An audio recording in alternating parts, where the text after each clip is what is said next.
A quiet human farmer. A man who smiled softly, talked gently, and preferred dirt under his fingernails instead of a weapon in his hand. The alien queen believed she had wed someone modest, maybe even fragile. But the night her own bloodline launched a coup, and her palace shook with explosions, she saw the truth.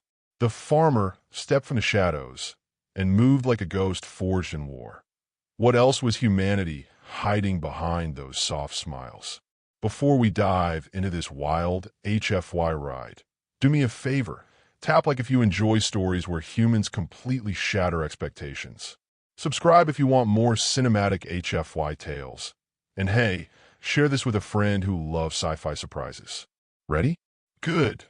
Queen Viara had survived empires rising and falling, but nothing prepared her for the sight of the man walking toward her on the day of their political marriage. Not because he was terrifying, not because he was imposing, but because he simply wasn't. Dany Cole looked like a background extra who wandered onto the wrong stage. Simple brown hair, slightly uncooperative. Clothes so plain that some nobles whispered he must have gotten lost on the way to the servants' entrance. A build that spoke more of steady labor than battle glory. Hands rough from tools, not weapons. A face you could forget the moment you blinked. This was the human chosen to marry a queen who ruled 17 star systems. Viara kept her expression neutral, though internally she felt something between confusion and insult. For half a century, the Kathari Dominion and humanity had been enemies. Now, an alliance was forged, sealed by her marriage. She expected a warrior, a strategist, a legend. Instead, she was given a farmer. Yet as he approached, she noticed something unsettling, something subtle enough that any other Kathari would have missed it entirely. His eyes, ordinary brown, yes, soft, yes, but moving fast, too fast. He wasn't admiring the architecture or gawking at the towering Kathari elites. He was scanning doors, guard positions, servant corridors, vantage points. He took in more information in 10 seconds than most diplomats gathered in an entire visit. And then, right when she caught him doing it, he smiled. Warm, polite, harmless. A smile that said, I mean, no trouble, so convincingly it almost made her forget what she'd just seen. Almost. The ceremony began. Her voice echoed through the marble hall as she recited the ancient vows. He followed her language with startling accuracy. No hesitation, no stumbles. His accent was too good for a humble farmer who, according to his file, had never left his colony world until adulthood. Suspicious, curious. She tucked the unease aside. The feast that followed, however, made everything worse. Nobles surrounded them with their polished arrogance, eager to test the human. So, you grow plants in dirt? One lord drawled, dripping disdain as thick as poison. Yes, Dany answered simply. Food doesn't grow on pride. The nobles hissed, Kathari insult reflex triggered. Others pressed him about battles, victories, conquests. He answered each with the same humble, almost apologetic honesty. I'm no soldier. I've never led troops. I just help colonies survive harsh environments. The nobles mocked. The generals sneered. Servants giggled behind their hands. Viara wanted to sink into the floor from embarrassment. Humanity had either insulted her intentionally, or they truly thought this unremarkable man was an acceptable offering. But then she noticed it again. The moment someone insulted him, his eyes shifted. Warmth gone. A colder, sharper intelligence flickering beneath the surface like a blade catching light.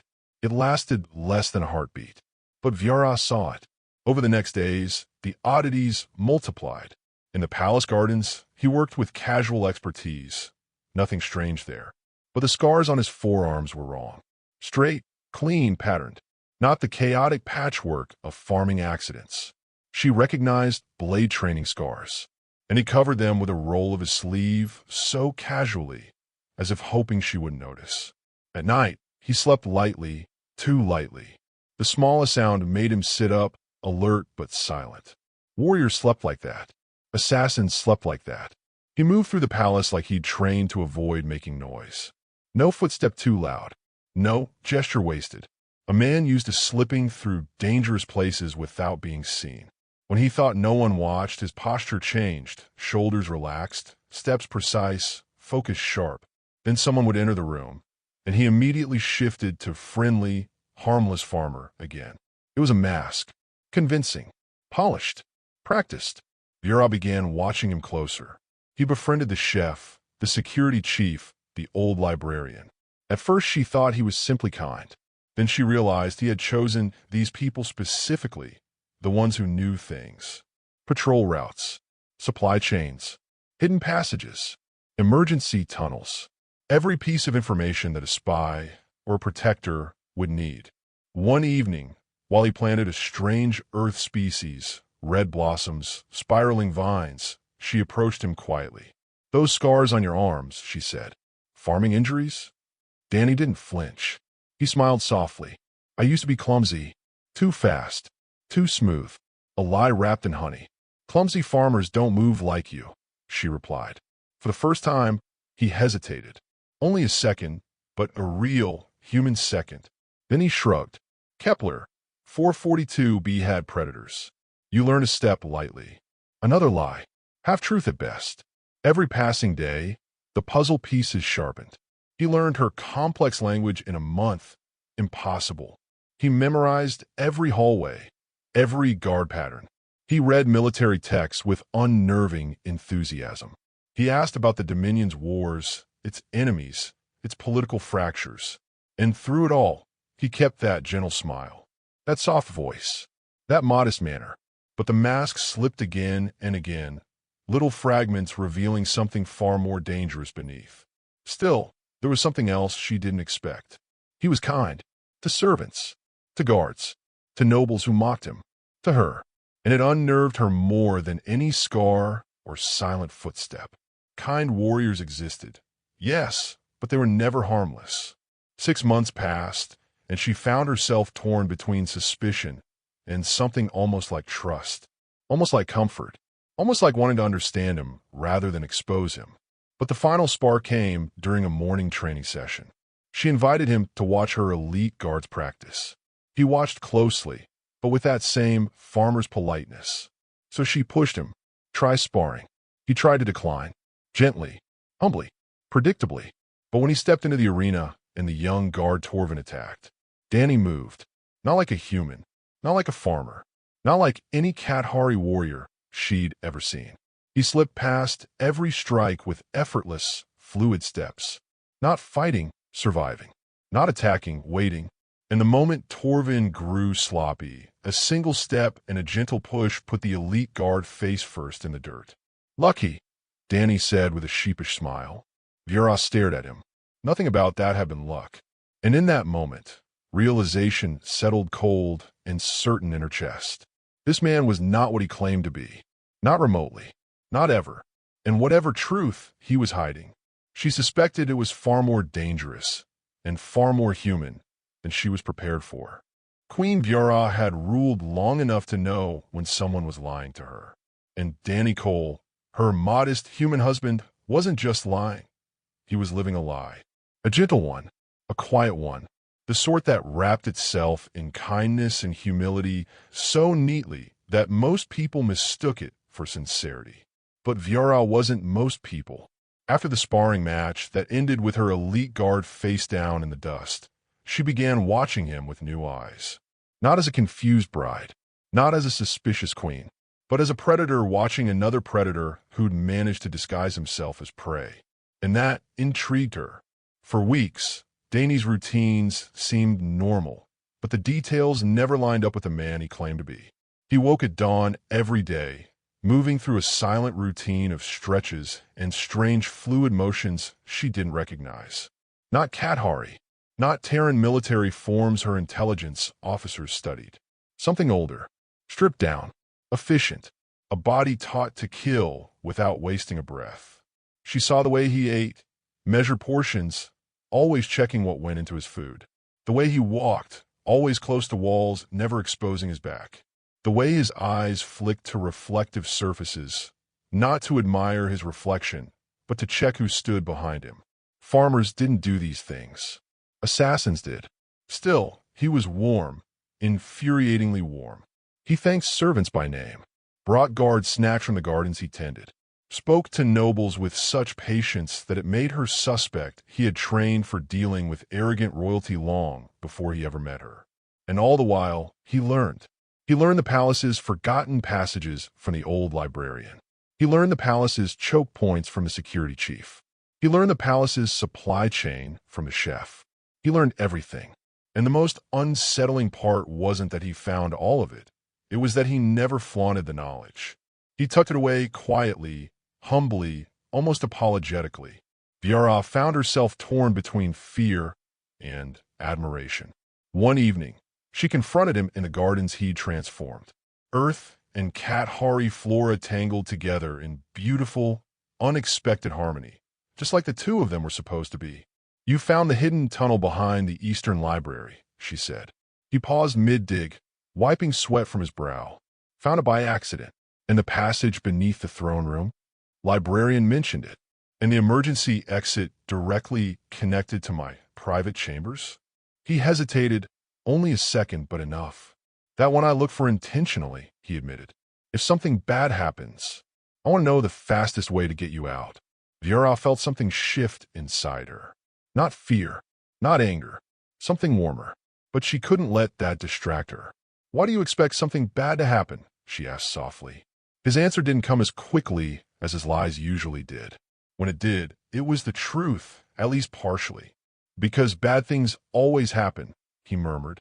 "And staying alive means preparing for them." He said it like someone speaking from scars, not theory. That night, Viera ordered her intelligence teams to dig deeper. They returned with a strange report. Dany Cole's past is too clean, too average, too perfectly ordinary. A person who lived an entire life without one disciplinary issue, one academic struggle, one medical emergency, one recorded hardship. Impossible. His records look manufactured, her spy master admitted. But if someone forged them, they did it at a mastery level. Viera dismissed them, not because she didn't care, but because she already knew. This man was not who he appeared to be, and she wasn't done testing him. One morning, she took him to the observation deck overlooking the training grounds. Soldiers below drilled in formation, an elite force of warriors bred for combat since childhood. "These are my best," she said. "What do you see?" Dany watched quietly. At first, she thought he'd give a polite, generic answer. Instead, he spoke with a calm certainty that sent a chill down her spine. "They're disciplined, but their footwork is too rigid. Their formation breaks if attacked from the southern angle. Their commander favors his right side, injury maybe. The third squad needs someone else setting the pace. They aren't reacting fast enough." Viera stared at him. He wasn't just observing. He was analyzing, diagnosing, assessing like a commander evaluating a battlefield. "How do you know that?" she asked. He blinked, and the mask came back instantly. "Just guessing, right?" And the stars were just candles. His mask slipped again one evening as she passed by his private study. He didn't hear her approach. He was too absorbed in a flickering tablet display. Kathari troop deployments, territorial disputes, records of her cousin High Admiral Kethfer's fleet movements. And most damning of all, a map of the palace marked with probable assault routes. "Planning to overthrow my government?" she asked casually. He didn't jump, didn't panic. He simply closed the map and exhaled. "If someone were planning to harm you," he said quietly, "this is how they'd do it." That was the first time she realized his lies weren't hostile. They were protective. He wasn't preparing to attack the palace. He was preparing to defend it. And maybe preparing to defend her. Viera felt her guard lower in ways she didn't expect. This human, this quiet, strange, impossible man, had wrapped her entire palace in unseen defenses and didn't take credit for any of it. Still, the truth remained out of reach. So she tested him again. A staged, accidental palace breach, arranged with a group of loyal soldiers using blunted weapons, meant only to observe how Dany reacted, to see if his instincts matched the suspicion she had. She never got the chance, because the night before the test could begin, her calm's terminal chimed. Her cousin Kethfer, ambitious, relentless, power-hungry, was returning to the capital with 64 warships. The message said it was to celebrate her marriage. But when Viera read the transmission, her entire body tensed, and Dany saw it instantly. He stepped closer, voice low, expression shifting into something sharp and ice-cold. "That isn't a celebration fleet," he said. "Tell me who he is." Her stomach tightened. "Kethfer," she whispered, "has wanted my throne for a century." Dany's jaw clenched. "How many ships?" 64. His eyes narrowed, calculating, connecting dots she hadn't even acknowledged yet. "Your cousin is coming to kill you," he said calmly. "And I'm not going to let that happen." Viera's breath caught, because in that moment, just for a second, the mask dropped entirely. The farmer vanished. The husband vanished. Even the kind, gentle man she'd grown to trust vanished. What stood before her was something far older, far colder, and far more dangerous. Not a farmer, not even a soldier, a weapon. And she realized with a strange rush of terror and relief. Whatever he truly was, he had always been watching, preparing, and learning for this moment. Night in the capital was usually serene, soft lights drifting between towering spires, the hum of energy shields folding gently over the palace. Queen Viera often slept lightly, but peacefully. This night, however, peace shattered. It began with a trembling in the floor, subtle enough that she thought it was her imagination. Then came the second tremor, violent, unmistakable, followed by the distant thunder of something tearing through the sky. Viera's instincts screamed awake. She rose from bed, stepping to the window, just in time to see fire streaking down from orbit. Dropships, warships. Kethfer's crest burned across their hulls. Her treacherous cousin wasn't arriving for celebration. He was bringing execution. She spun toward the door, expecting her guards. Instead, they exploded inward as 6 armored shadow guards surged into her chamber like a flood of moving steel. Their weapons glowed, aimed squarely at her chest. "Queen Viera," the commander boomed, "you are hereby removed for treason against the Dominion." Viera stood tall, refusing fear. "If you wish to take my life, come take it with honor." The commander leveled his rifle. Gladly, he never fired, because a shadow detached itself from the corner behind them. A human shadow. Dany moved before Viera even registered his presence. 1 second, the shadow guards commanded the room. The next, the first soldier crumpled wordlessly, a blade sliding between armor plates with eerie precision. The second spun around, too slow, his throat opening under a flash of metal. A plasma bolt seared past Viera's cheek, scorching a pillar behind her. Dany was already somewhere else. The remaining 4 fired wildly. Bolts lit the room like blue lightning. Dany slipped under their aim, using the chaos as cover. A twist, a strike, another spray of alien blood. 4 seconds. 6 elite soldiers dead. Viera stared in shock. Not fear shock. The man before her did not resemble the quiet gardener she married. He stood in the center of the slaughter, chest rising calmly, his expression carved from ice. His eyes, those brown, gentle eyes, had turned into something predatory, ancient, and terrifyingly focused. "We have to move," he said. "More squads are coming." Viera whispered. "Dany, what are you?" His answer was simple, almost too calm. "Your best chance to stay alive. Do you trust me?" She hesitated. But when the man who just killed 6 elite warriors in seconds extends his hand, doubt becomes a luxury. "Yes," she breathed. They fled into the palace's underways, corridors most thought were myths, relics of older dynasties. Dany navigated them as if he'd lived in these walls his entire life. He knew the turns, the blind spots, the tunnels that even Viera had forgotten existed. More soldiers cornered them at the service gate. They died quickly.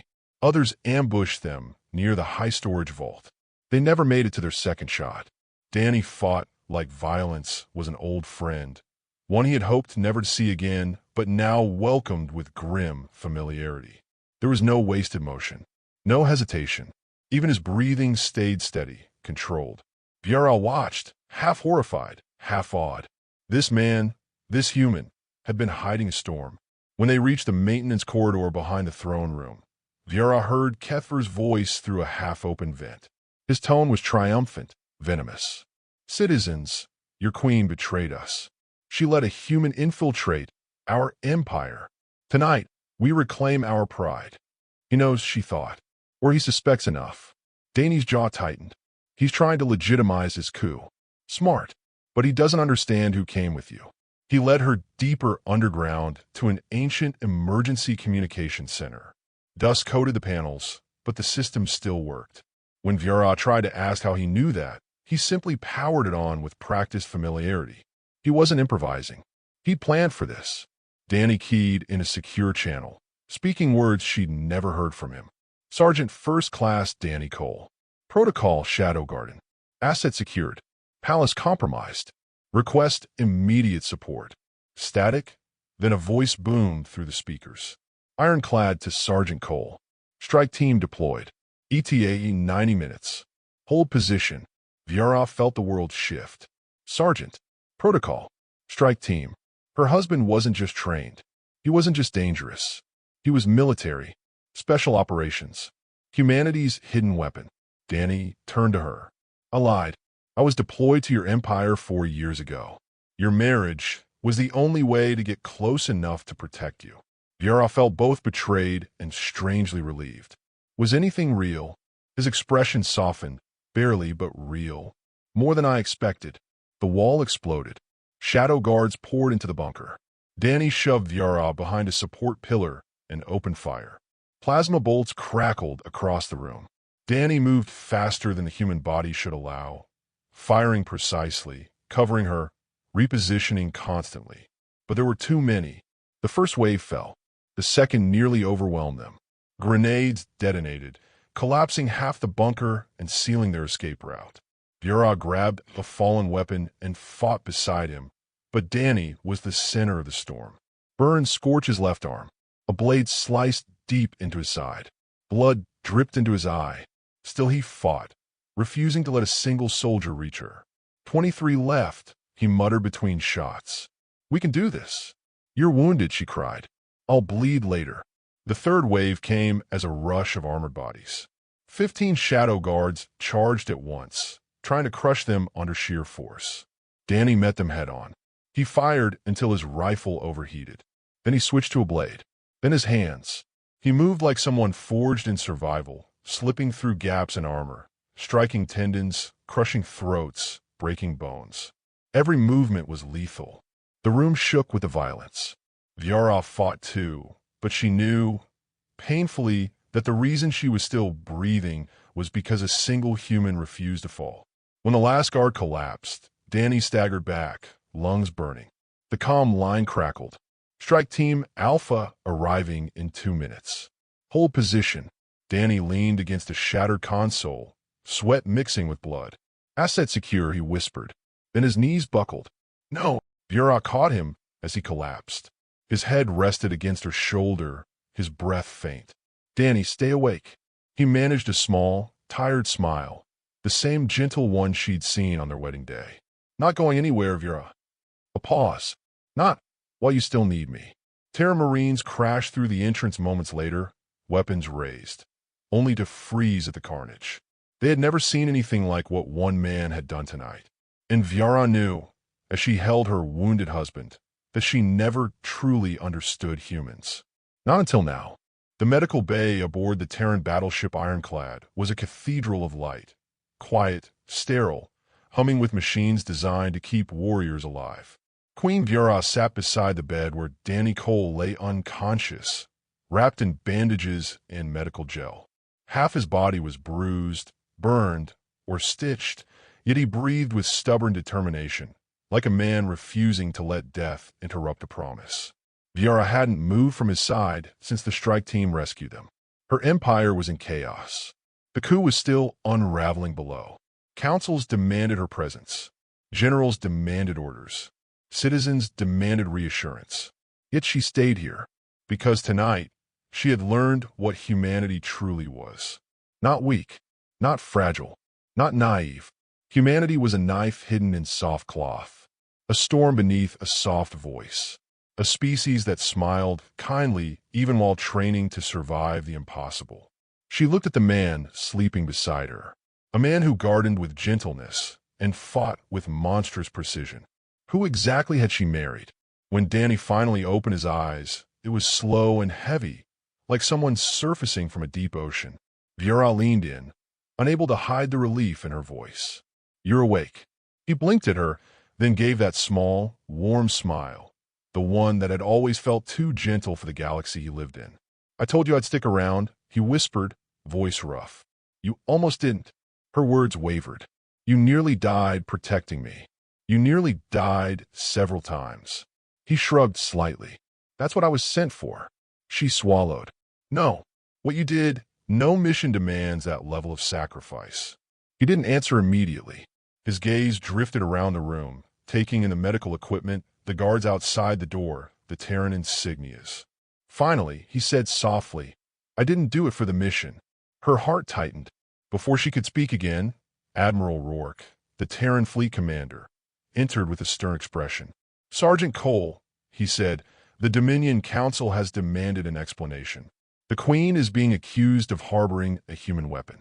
The Alliance is trembling." Viera rose to her full height. "Then let them tremble. This man saved my life, saved my government, saved the Alliance." Rourke nodded respectfully. "They will want to hear it from him." Dany exhaled slowly. "Then let's get this over with." The Dominion Council Hall was tense, filled with nobles, generals, and political vultures hungry for scandal. Dany walked in wearing simple clothes and fresh bandages, still visibly wounded. Viera walked beside him, chin lifted in defiance. Whispers spread instantly. "The human weapon. He deceived the Queen. A spy married into our dynasty." Viera slammed her staff once. Silence fell. "Speak your truth, Dany Cole," she commanded. Dany faced the council without fear, without bravado, just quiet resolve. "My name is Sergeant First Class Dany Cole," he began. "Special Operations Division, Terran Military. My mission was to infiltrate your court, monitor threats to the Alliance, and protect Queen Viera from internal hostilities." A wave of outrage rolled through the chamber.